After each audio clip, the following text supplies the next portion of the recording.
Hello. Hello everyone. I am doing a book review. I haven't done one of these in a while. I've been reading a ton of books, but I hadn't shared one in a little bit. So this video is mostly for the ladies. If you are a gentleman, you are free to watch along. But this book review and the what I'll be sharing, I guess who knows where this will go, so feel free to listen along. But my intention with this book review is to talk about Alison Armstrong's The Queen Code. Now, if you are one of the ladies in self-development, you may have already heard about the book. Maybe you've even bought it. Maybe you've even read it. But I cannot recommend it highly enough. This book here was such a game changer. As you guys know, I've been on a self-development journey for the last couple of years, and the growth has just been it's undescribable. The many things that I've learned, and a lot of it has had to do with relationships. So one of the events that I went to, a whole day was dedicated to relationships, and the framing for that was, we can have all the success in our lives, we can have all the wealth, all the trophies, whatever it is, but at the end of the day, I don't know about you, but for me, I want to be with that special person who I just think is steamy and sexy and smart and inspiring. And just like we have strategies, and I'll talk more about this whole strategy thing. We have strategies, and there's information out there for how to get rich, how to lose weight, how to get an A on a paper. There's also information for how to have a phenomenal, fantastic relationship, right? And so when you make that a priority, then things begin to change. And in making that a priority, one of the things that I've done is it's read multiple books. And many of the books that you'll find out there and that I kind of like are very intellectual. And I like my numbers, I like my science. I think that's a good thing. But a lot of the things that I've been learning have to do, I guess, with spirituality. I think spirituality kind of gets to it. And polarity, and some of these things are a little bit harder to describe, at least given my knowledge so far, in one more of these technical scientific terms, but it all makes sense. And so what I really like about Alison Armstrong is that she talks about relationships between men and women in very accessible terms. One thing that she talks about is that women have thought that men are just hairy women who misbehave, right? And if you read Men Are From Mars, Women Are From Venus, you also hear the argument that just men and women are different. We just are different.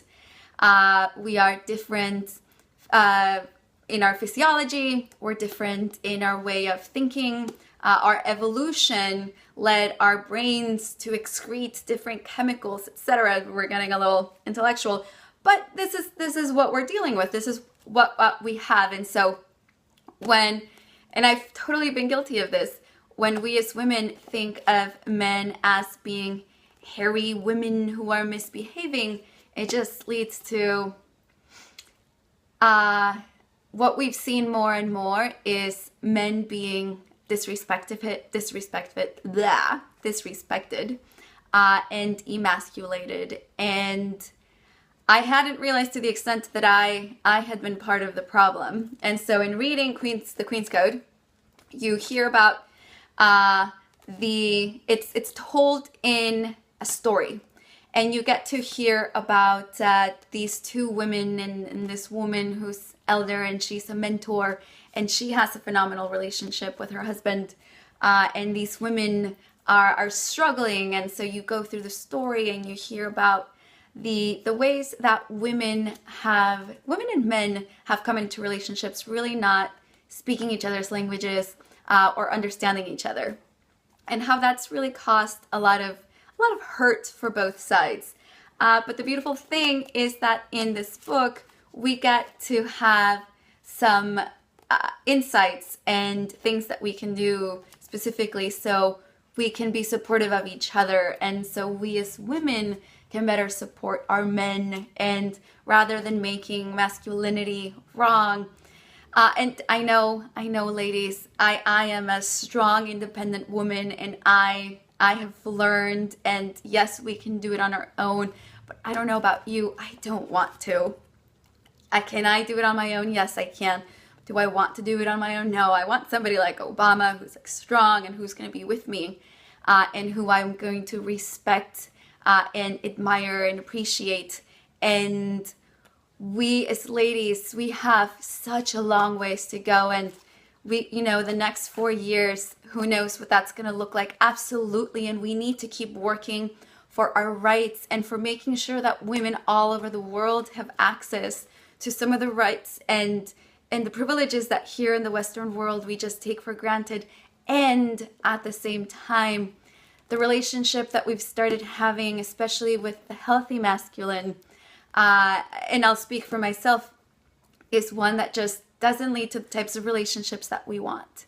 At least in the past, the way that I've treated the men in my life by being like, I'm super independent, I don't need you. Yes, we know that. So all that to say, you should read this book. It'll give you a great understanding of how we can be supportive of our men, how they totally deserve to be appreciated. I mean, it's so sexy, men being men and like doing their manly things. I love it.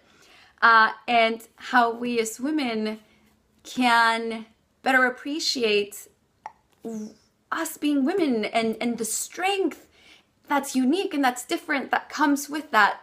And I just hadn't had access to that in all my years of schooling and all my years of studying. And just if, like me, you go from one book to another, there's multiple books that she writes. So there's the stages of development for men. So for men, there are these stages of development that you can study. And so depending on where you are, if you're in a relationship together, or if you're exploring the relationship dance, there's information that you can gather, not to manipulate, but just to be better informed, and so you can be supportive of each other. So you can better understand your partner and your partner's many stages through life. Or if you're a mom and you're mom of a little boy, how do you make sure that your boy keeps his masculinity, if that's how he was born. If he is more of a feminine energy, then we're going to respect everyone and their desires and where they're coming from. But I guess just not making masculinity wrong, which to some extent we've seen more and more of. And I don't know about you, but after reading this book, there's a promise in it, and I promise I don't want to be the women who keep emasculating men. Will I continue to be an independent woman who is charging the way for other women to have the rights that we have? Absolutely. And do I want a strong man at my side who is going to be strong in his masculine, healthy masculine, and I'm going to appreciate and respect him? Absolutely. So read the book. Let me know what you think. This is one of the books that I don't let people borrow just because if I need to, you can see I have tabs. It's just such a great reminder. So check it out. Let me know what you think. Read all her books. I've read all her books. She does workshops, I think, too. And let me know how it goes. And cheers to women and men being in amazing, supportive, beautiful relationships. Sexy, passionate, all that stuff. We can have that. And we can be respectful and appreciative of each other. Okay, have a great one, everyone.